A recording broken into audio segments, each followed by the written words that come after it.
Welcome to Digication Scholars Conversations. I'm your host, Kelly Driscoll.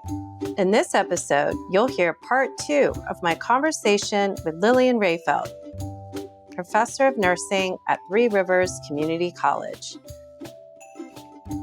More links and information about today's conversation can be found on Digication's Twitter, Facebook, and Instagram. Full episodes of Digication Scholars Conversations can be found on YouTube or your favorite podcast app. There is something else beautiful that you said about the learning experience of your students. I don't know if this is something that you kind of think about often, but you described it as this kind of process of coming undone and then coming back together again. And that there is this vulnerability in the coming undone. And honestly, this is something that happens to all of us throughout our lives, in our decision making. And this kind of lovely description of how, it is in that vulnerability and the strength that they're finding when things do come back together again, that's kind of solidifying why they really did make the best choice for themselves in moving into this particular field and the kind of life-changing impact that it has had on them to do so. And I was curious, with some of the students, as they're kind of going through this process of, coming undone and coming back together again and sharing some of what they've done after they've gone through their reviews, it sounds like they do sometimes have the opportunity to share these portfolios or maybe some curated versions of that with external audiences. If they have shared with you, what that experience was like, and maybe some of the feedback that they got from those audiences, whether it was from family or friends, or maybe some of them have used the ePortfolios to get employment. I would love to hear if you've gotten some stories from students about that aspect as well. Many stories from family and friends who they're like, oh, so this is why I never saw you. Or because there was there are activities that you miss when you're in any professional program, right? So it just, it helped solidify the family in how they helped with dinners or whatever they helped with at different points. And a sense of pride, right? A sense of pride. When we have the pinning ceremony, some students have taken pictures from different experiences and they put together a whole slideshow. While people are coming into the auditorium waiting for the ceremony to begin. So there's that whole visual and from the beginning, all right, funny pictures too. And so maybe not as many patient stories, but stories about themselves. Okay. So that's there. The employers is an actual interesting question. And that's possibly because we're regarded well. So I will say electronically, students can put the link to an ePortfolio, another ePortfolio, not their learning portfolio that they've used all the time, but a more polished portfolio that they want to share. They do put that link on that electronic submission. And the feedback we've gotten is that some people actually click into it, but some people do not because they prefer an in-person interview, right? So, but I will share one thing with you in how portfolios are being used, let's say for me professionally, right? Okay. So it's not the beautiful story portfolio. right? What it is I just reapplied for my certified nursing educator, renewal. And what was interesting to me, you have to do this every 5 years. You can either take the exam or submit how you're meeting each of the 8 outcomes. Okay. So I Mm-hmm. did it. I submitted it. It was a portfolio system, right? Provide a reflection, an artifact, and how you've achieved this. And I got a response back within a day. All right, that you have now earned your Wow. next 5-year renewal. So in previous years, you did fill out electronic submissions, but it wasn't set up in a portfolio. So Right, right. so it's a different type of portfolio, but I would say that the speed in which I received my reply was amazing. It was amazing. Yeah, So, yeah. so in that sense, there's that. The schools per se, also some students share. We have many articulation agreements, so there's multiple factors of why um, students articulate into different programs. Um, but again, Mm-hmm. I think it's the thinking process. It may not be the actual product, but it's the thinking Mm-hmm. process that has been developed in the student that helps them to succeed with employer interviews and with then school work and graduate work. Um, and in academia, actually, many of the 4-year um, academic settings, they ask for portfolios. So those people that have access to previous work they've done can be used. And do you know for the students that may be developing these more kind of, I think you referred to them as polished versions of their portfolio that aren't the same portfolios where they may have been doing more of their storytelling or these kind of case Mhm. studies of their experiences. Um, do you know what the process is like for them as they may be creating that additional portfolio? As we're working, and I'm asking this because as we're working with different institutions and organizations around portfolios and the variety of different ways that the technology can support teaching and learning and preparation for career after graduation.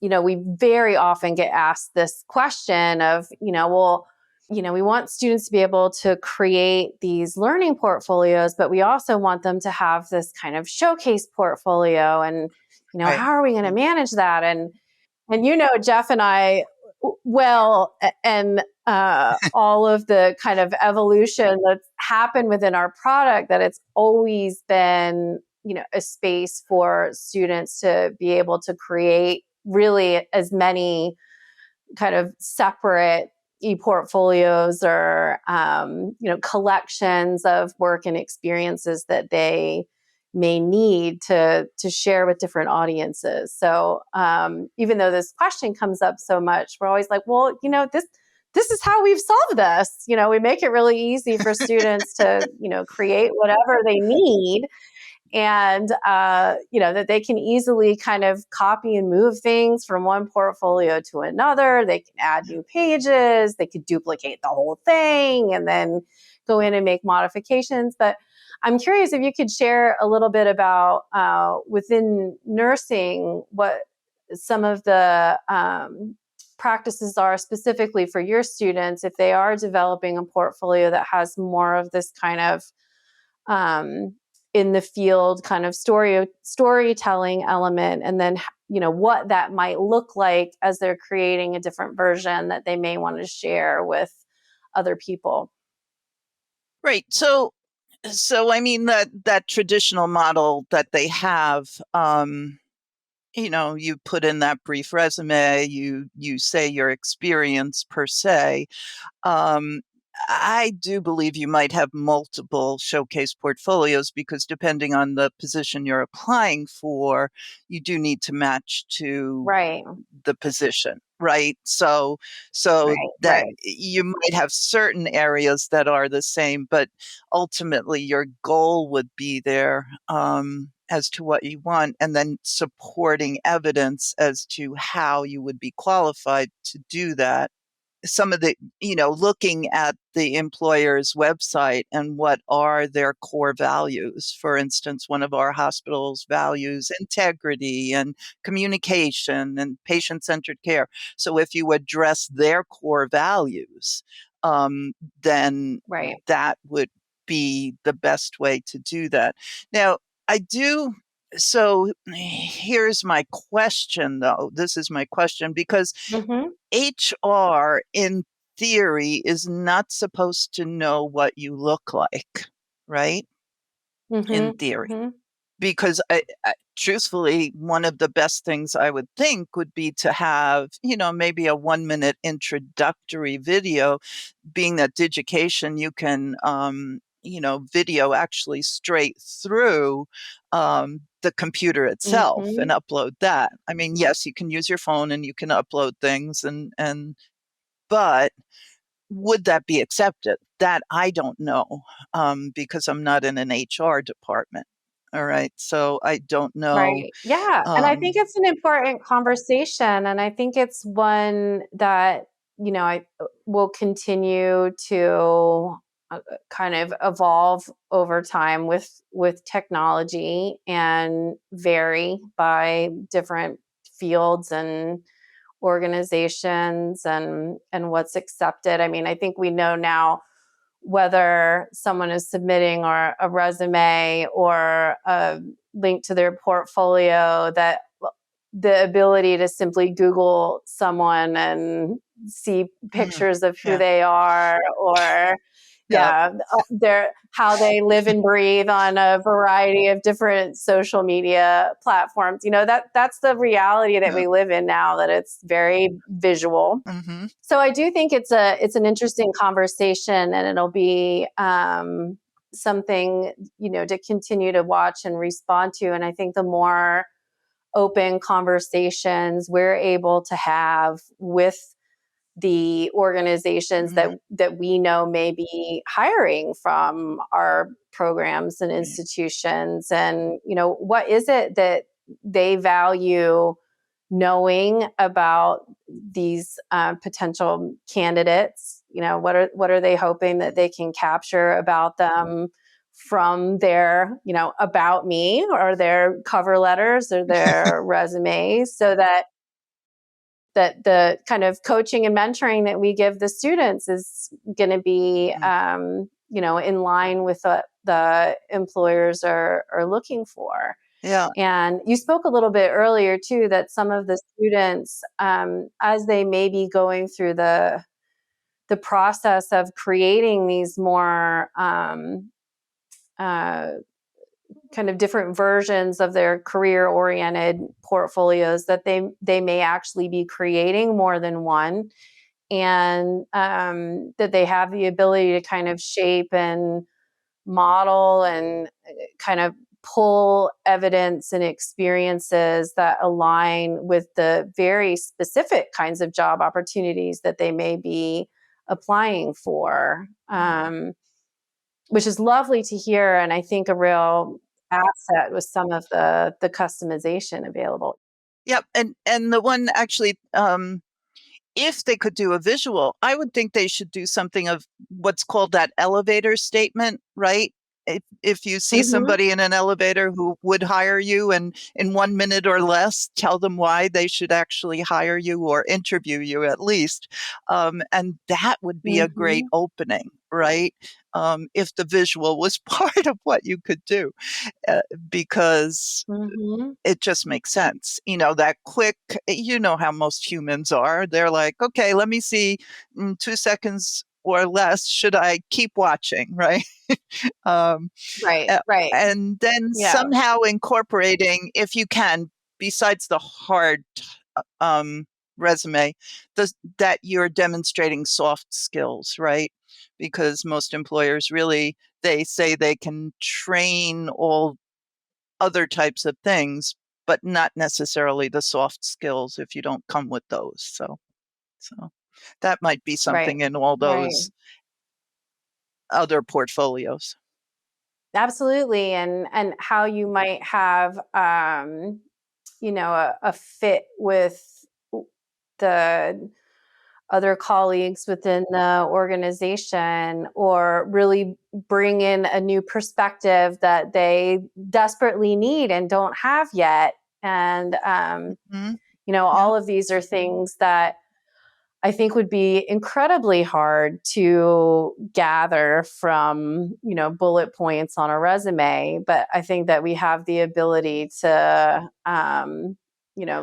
get quite a lot of that information that we're looking for from sometimes these very brief but media oriented kinds of storytelling, where we're Mm-hmm. sharing a little bit about who we are and why we believe we would be a good addition to a team and what skills we bring to the table. And so Mm-hmm. I think it's a lovely perspective, and one that,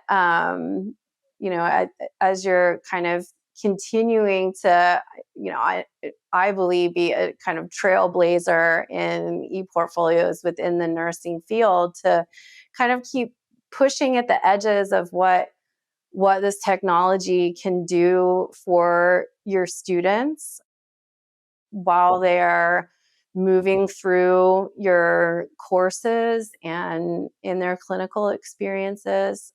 It's a beautiful thing that you've developed this community for the students to provide mentorship for each other. I did want to touch on one other thing that you mentioned earlier about, and I believe you said you've already started to do this, but correct me if I'm wrong. Maybe it's something that you're planning for. But have you also started to invite um, alumni to take part in some of this mentorship as well? Okay, we asked the graduates of the spring semester um, to come back and share things about testing, about studying, about getting ready for the program and what to, do, those type of things. And so they came back and created some videos, and we asked a variety of cultures to do that. And, some came directly into school, and we set up the Mm-hmm. cameras and did it that way, and did it, that a few of them were there together for support. We'll be meeting as a group soon because we're going out to either lunch or dinner. And I've been sharing how it's worked. It has been supportive. We did have one student create the way he passed NCLEX. He did it while he was sitting in his car. It was a funny video, but it was right on. It was just, yep, that makes so much sense. So that was something shared with all the faculty, and then they could choose to put it into their Blackboard shell. But I have the video when I Mm-hmm. talk about the Digication future, that it would happen. So that's what we're doing. There are graduates from the past who have said they're willing to help and meet either in person or virtually, or how we want to do it. We just have to have more of a structure too, to Mm-hmm. because our curriculums have changed. So in the sense of, Mm-hmm. if somebody from a previous curriculum wants to mentor someone, we just have to be a little careful as to, well, let's just run through what mentoring really means and what you would be sharing and what, might have been changes and that type of stuff. So that's a ongoing process. But definitely, we don't have a nursing alumni association, but we do have nurses connected on Facebook. So, most of them, we don't friend them as educators when they're in the program, but after they graduate, if they'd like to, and even if they don't graduate and they, move on to something else, if they'd like to after, they're welcome to ask to friend any of us. And many of us have quite a few followers. And so in that way, we've stayed connected. So it looks like it's going to evolve into a more formalized way. Right now, we just track people. Have you passed NCLEX? Okay, where do you work? How long do you work there? That kind of stuff. Right. But now it's moving into some other areas, and like I say, with that larger ePortfolio collage. Let's call it a collage of mentoring. Mhm. Um, that does have potential. All right, and again, you're inspiring me to Yeah. keep moving on with this. So I have the contacts now. I have Yes. to move them into digital. Yeah, well, So I have all the faith that you'll be able to keep moving that forward, Lily. And I know we're getting close to the end of our time, but I did want to touch a little bit on the assessment of the student e-portfolios as well. We've spent a good bit of time talking about the mentorship. At some stage, are these e-portfolios going through any kind of formal assessment process? We have some nursing programs that use them specifically for um, assessment towards professional practice standards and learning outcomes, and in some cases, some program level kinds of accreditation activities. Is that something that's happening within nursing at Three Rivers as well? our focus more at Three Rivers has been the general education assessment to bring it Mm-hmm. across the college. That was our Mm-hmm. push with Ken Barfield and Mike Yes. Stutz and Terry Delaney. We pushed it in that way so that, yes, we're assessing artifacts related to science or any of the general education courses that nursing has had. Mm-hmm. We did change the curriculum from a 3-credit course to a 1-credit leadership course. So that, in essence, in nursing, that changed the assignment to some degree to respect student time. So the assessment is there, but it's more informal. Is it growing? Mm-hmm. It reemerging again? Yes, of course it has to, because accreditors now are asking to see authentic assessment, right? Authentic assessment. So Right. no longer can you just say our NCLEX pass rate is always above 90 or 100%. Here are our mountain measure reports. You have to say, well, what artifacts or what reflections are you choosing to demonstrate authentic assessment? And in that case, Right. um, Digication comes back to life in that way. And anybody who's Yeah. listening to this, I do want them to understand that there's an ebb and a flow to the process. And again, it has to do, I mean, when you know, faculty change positions, and especially in nursing, faculty might go back to practice because it's a different pay differential. So Mm-hmm. it's there's a training process and a excitement process about using this, and we've passed accreditation. So 8 years from now, not quite, that was a while ago, it keeps reemerging. Yeah, what is our authentic assessment? And so that's how curriculum meetings go. So it is reemerging Yeah. again. But Yeah. Well, and you're Three right. Rivers. It is a ebb and flow. Mhm.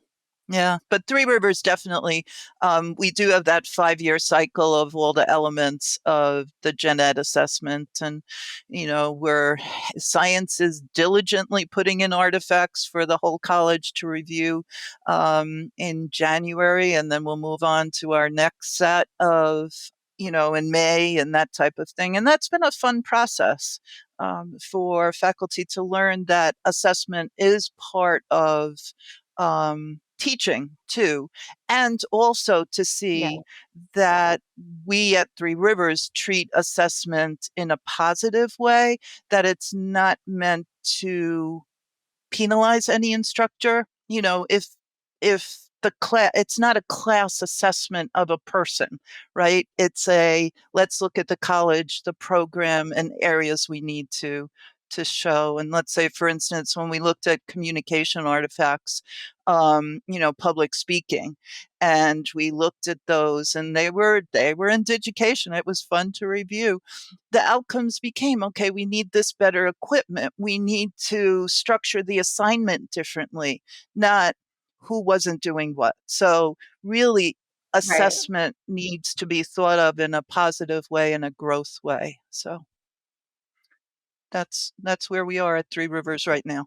And we kind of think about it with, being able to draw from that data. It's, one other piece to the story, right? And it's often this Mm, data that gives the kind of information that's needed to make decisions that are going to create the best opportunity for the students. And that might be that mm, budget changes need to be made to allocate more for resources to improve classrooms, et cetera. So it's right, often right. when everything gets pulled together, it's really not a story about an individual. It's really Mm, about how all of the pieces come together, and the mhm, data can mhm, actually show that quite clearly. And Three Rivers has so much that has been collected, since 2014 as evidence of the student learning across general education through that time period. It's really remarkable. yeah, yeah. So, thank you so much for touching on that too. And you remind me of the our login too. So our login is tied directly so that there's not multiple logins. I mean, that came through our system. But the other thing is that if you are a graduate now or an alumni, you have the ability to save your portfolio. Right, which is something that is very valuable. And when you talk about the future and career portfolios, the ability to go back and see that if you're moving on to a different position, or if you're moving into the BSN program or the MSN program later on, that having that ability to not only have your portfolio while you're in school, but have your portfolio as an alum too is an excellent opportunity that we have through Digication. So thank you for that. Oh, yeah, absolutely. And, when we created this technology, myself and co founder Jeffrey Ann, we always had this knowledge that it's important for the students to be able to have all of that evidence of what they did while they were a student as something that they can continue to hold on to, and that they can continue to go back in and refine and share as they need to. And I know you mentioned within nursing that there's, some requirements in continuing your professional development and having a space where you can keep adding Mm, evidence of what you've done and reflections on those experiences, so that when you are up for those kinds of renewals or mm, recertifications, that it's material that you can all get back to and download if you need to, or share publicly if that's appropriate. And so we've really paid a lot of attention into trying to make something that will be valuable for students after graduation as well. Mm-hmm. Yep. So thank you very much, Lily. It was wonderful to connect with you today. I really appreciate this time for us to kind of go down memory lane a little bit and also celebrate what you've done and brainstorm some new ideas too. I can't wait to see where some of these new plans of yours go. And we'll have to connect again in the not too distant future and see how things are evolving. That sounds wonderful. All right. Thank you, Kelly. Thank you. Thank you. Take good care. This concludes our conversation. To hear our next episode, be sure to subscribe to Digication Scholars Conversations on YouTube, iTunes, Spotify, or your favorite podcast app. The Digication Scholars Conversation series is brought to you by Digication, a technology platform powering the most innovative ePortfolio programs in K-12 and higher education. Our website can be found at digication.com. If you enjoyed today's conversation, please like, subscribe, and share with a friend. Thanks for tuning in.